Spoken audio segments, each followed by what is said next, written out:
तो दोस्तों अब ring general Gunther Roman Rex और उनकी ब्लड लाइन के निशाने पे आ गए हैं और आज के स्मैकडाउन में रोमन रेक्स ने गुंथर को वॉर्न किया है। कैसे, कब, क्यों, कहा, मैं आप लोगों को बताता हूँ। तो आज के स्मैकडाउन की यानी कि 5 जून 2026 के स्मैकडाउन की शुरुआत की गुंथर ने।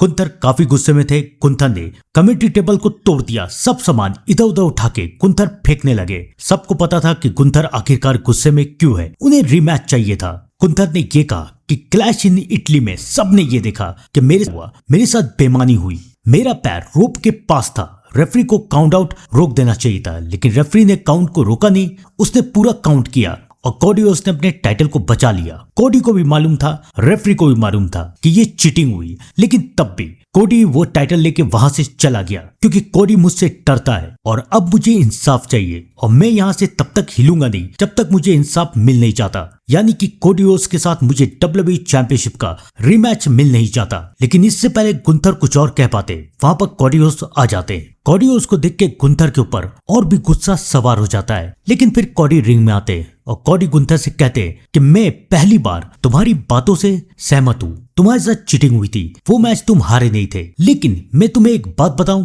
कितनी बार हमारे प्रोफेशन में ऐसा होता है कि कुछ बेईमानी हो गई, कुछ कंट्रोवर्सी हो गई जिसकी वजह से लोग मैचेस हार गए, लेकिन हर कोई तुम्हारी तरह यहाँ पर आके रोता नहीं है जैसा कि तुम रो रहे हो। तुमने भी कई बार कंट्रोवर्सी की वजह से मैच को जीता है, तब तो तुमने शिकायत नहीं की, लेकिन तुम आज शिकायत कर रहे हो। चलो कोई बात नहीं, आज हम दोनों भी यहाँ हैं तो चलो हम दोनों मैच करते हैं और आज अभी यहीं पर स्मैकडाउन में हम दोनों के बीच में एक मैच होगा। गुंथर और कोडी रोड्स दोनों तैयार हो जाते हैं, लेकिन तभी वहां पर एंट्री होती है सैमी ज़ेन की। सैमी ज़ेन कहते हैं कि मैंने बहुत कोशिश की कि मैं बैक स्टेज में रहूं, मैं यहाँ पर नहीं आऊं और कोडी रोड्स और गुंथर अपनी बातचीत को पूरी करे या शायद अपने मैच को पूरी करे, लेकिन अब मुझसे और बर्दाश्त नहीं होता। मेरे साथ ऐसा कई बार हो रहा है कि सब कोई मुझे बोल रहे हैं कि मुझे मौका मिलेगा, लेकिन मुझे अब तक मौका नहीं मिला। कोडी रोड्स यहाँ पर क्या कर रहा है, गुंथर यहाँ पर क्या कर रहा है? गुंथर अपनी हार को लेकर रोना रो रहा है और कोडी रोड्स तैयार हो चुका है कि वो गुंथर को एक बार फिर से मैच दे।